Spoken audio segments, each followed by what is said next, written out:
The number of adults living with diabetes worldwide will more than double by 2050, surpassing most diseases on a global scale. That's according to a study published in the Lancet journal. The research reveals that more than 500 million people currently live with diabetes worldwide, and every country is expected to witness a major increase. In Australia, there are 400 new diabetics diagnosed every week. That's pretty scary, isn't it? I wouldn't call that an epidemic. I would call that a... Barbara O'Neill, a naturopathic physician, shares her insights on true healing remedies that can help you stay strong and healthy over the long term. Despite facing challenges, including being silenced by the New South Wales Healthcare Complaints Commission, she is determined to reveal the secrets that Big Pharma doesn't want you to know. If you're interested in uncovering amazing healing secrets, stick till the end of the video. There's nothing wrong with the sugar cane. It's the pure crystallized acid that's been extracted out. All of these break down in the gastrointestinal tract to glucose. According to Barbara, she will explain how the pancreas processes different types of food, which will help us understand the factors contributing to the current health epidemic. She specifically focuses on foods such as cereals, bread, cakes, cookies, donuts, pasta, pretzels, pies, pizzas, rice, potatoes, and pure crystallized sugar extracted from sugarcane. All these foods break down into glucose in the gastrointestinal tract. This glucose is then sent to the liver, which manages it by sending some to cells for energy, storing some as glycogen, and converting excess into fat. Now let's talk about the pancreas. It releases insulin to lower blood glucose levels and glucagon to raise them. This balancing act is crucial for maintaining stable blood sugar levels. The pancreas and liver thrive on high-fiber foods, ample protein, and healthy fats because these provide a steady supply of glucose, which both the brain and pancreas prefer. However, when we consume refined carbohydrates or sugar, blood glucose spikes rapidly, prompting the brain to signal the pancreas to release insulin. This leads to a cycle where high glucose levels necessitate high insulin output, eventually causing blood sugar levels to drop too low. People often react to this by consuming more sugar, perpetuating the cycle of highs and lows. As glucose enters the cells, it undergoes a complex process to generate energy. However, if there's a constant influx of glucose due to high carbohydrate consumption, the cells can become resistant to insulin, leading to insulin resistance. This situation leaves the brain confused, resulting in more insulin being produced, which can exhaust the pancreas over time, leading to diabetes. Interestingly, there was no diabetes in ancient times, when sugar wasn't refined or used extensively. As Hippocrates noted, refined sugar and its impact on health are relatively recent developments. Sugar has been linked to various mental health issues, highlighting its negative effects.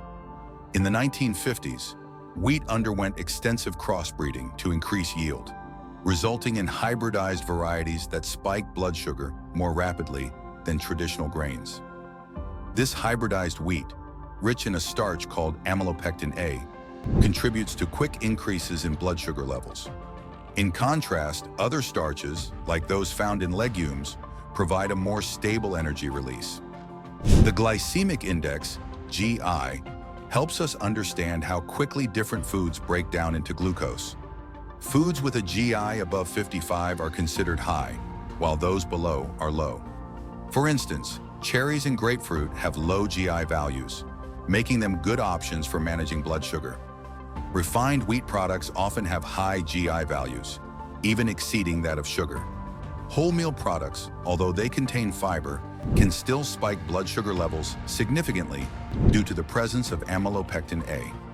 Numerous studies, including those by Dr. William Davis in Wheat Belly, illustrate the detrimental health effects of modern wheat and its role in the diabetes epidemic. Many individuals diagnosed with diabetes feel frustrated, as conventional advice doesn't yield positive results, leading to increased medication and insulin dependence. Diabetes has been linked to Alzheimer's disease, which is now being referred to as type 3 diabetes.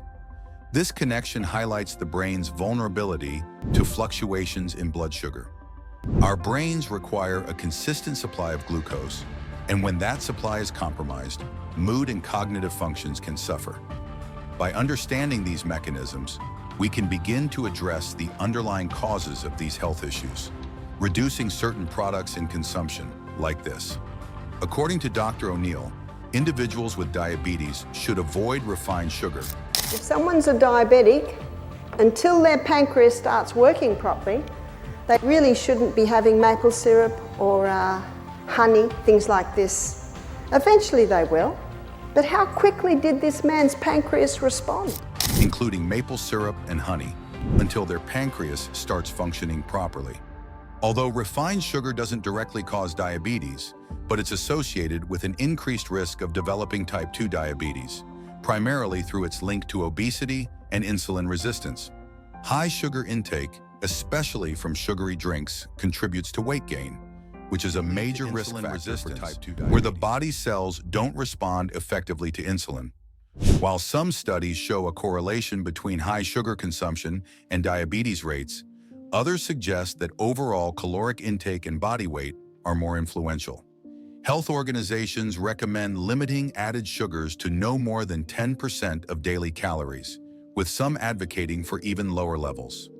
Another thing that is recommended to battle this pandemic is exercise. So first of all, let's look at what should never go in is refined sugar and wheat. The wheat must stop. Have you heard that this week? Have I mentioned that before? The wheat must stop. Dr. Barbara O'Neill talks about how bad refined sugar and wheat can be for our health, especially for people with diabetes.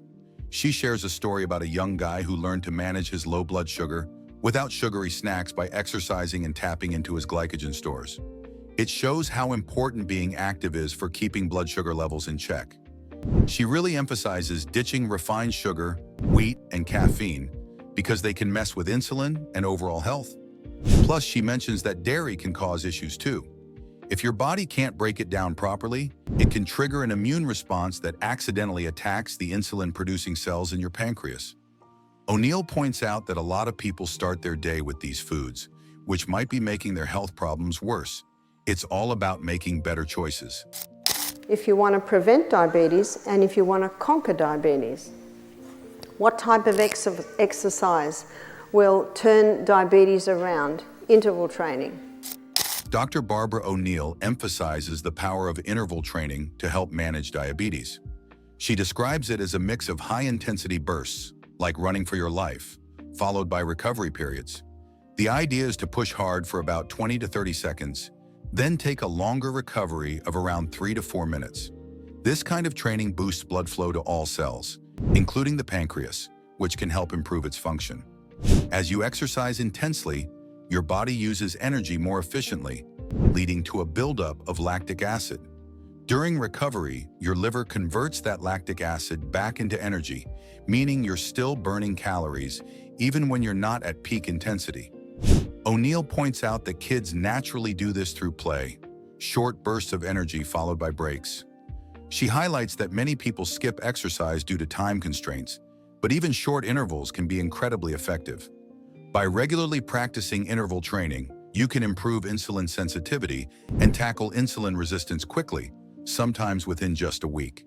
So finding ways to incorporate this type of exercise into your routine is key for better health. If you're working out in the yard all day and you're perspiring a lot, you'll need a little bit more. So approximately 2 to 2.5 quarts per day. Dr. O'Neill points out that our bodies are about 75% water from the neck down and around 85% from the neck up. We lose about 2.5 liters of water daily through various means: kidneys, skin, lungs, and colon. To stay hydrated, we should aim to replace about 2 to 2.5 liters each day. This doesn't all have to come from plain water. Fruits, veggies, herbal teas, and vegetable juices also contribute. A good strategy is to sip water throughout the day instead of drinking it all at once. For example, start with half a liter in the morning and keep taking small sips regularly. This helps your body absorb the water better and keeps you hydrated all day. Dr. O'Neill emphasizes the importance of using Celtic salt for hydration. Unlike regular table salt, which contains only sodium chloride, Celtic salt has 82 minerals that help balance the body. She suggests taking a crystal of Celtic salt about the size of a sesame seed and placing it on your tongue before drinking water. If you're drinking about 8 glasses a day, having a bit of Celtic salt with every second glass ensures you're replacing the minerals you lost. Plus, it adds flavor to your food, like potatoes and avocados. So by using Celtic salt, you keep both your hydration and your meals tasty. Can you see how I'm weaving the 8 laws of health in here? Because remember, they're the true remedies. So we should be sleeping between 10 p.m. and 3 a.m. Getting enough quality sleep is really important for people with diabetes. It helps manage blood sugar levels and can lower the risk of developing type 2 diabetes. When you don't get enough sleep, your body's ability to respond to insulin decreases, which can lead to higher blood sugar levels. Research shows that those who sleep less than 6 hours a night are about twice as likely to face insulin resistance compared to those who get 7 to 8 hours. Sleep also affects hormone balance. Lack of sleep can raise cortisol levels, which interferes with insulin's effectiveness. Plus, it can disrupt hunger hormones, making you feel hungrier and leading to overeating. For those with diabetes, fluctuations in blood sugar during the night can disrupt sleep quality, causing discomfort that further impacts rest. Additionally, sleep disorders like obstructive sleep apnea are common among people with type 2 diabetes and can worsen blood sugar control. Treating these issues often leads to better management of blood sugar levels. Overall, improving sleep can encourage healthier lifestyle choices, including diet and exercise, which are crucial for managing diabetes. Prioritizing 7 to 9 hours of quality sleep each night can make a significant difference. It's wise to consult a healthcare provider. High fiber, and ideally all the low GI foods.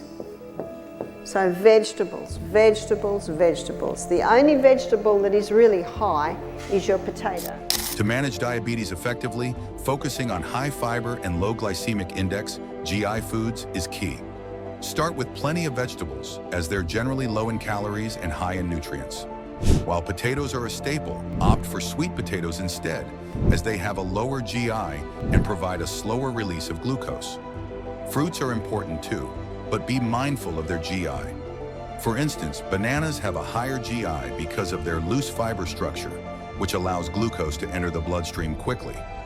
In contrast, cherries have a tighter fiber structure, leading to a slower glucose release. Incorporating legumes like chickpeas, lentils, and black-eyed peas can also help. They're rich in fiber and protein, which aid in blood sugar control. Remember to soak and rinse them well to avoid digestive discomfort. Healthy fats play a role too. Incorporate nuts, seeds, olive oil, and coconut oil into your diet. These fats can help with overall health and satiety. Just be sure to choose high-quality oils, like cold-pressed extra virgin olive oil. Whole grains such as quinoa, buckwheat, and brown rice are excellent options. Sourdough bread made from spelt or kamut can be included in moderation, but watch your portions to prevent blood sugar spikes.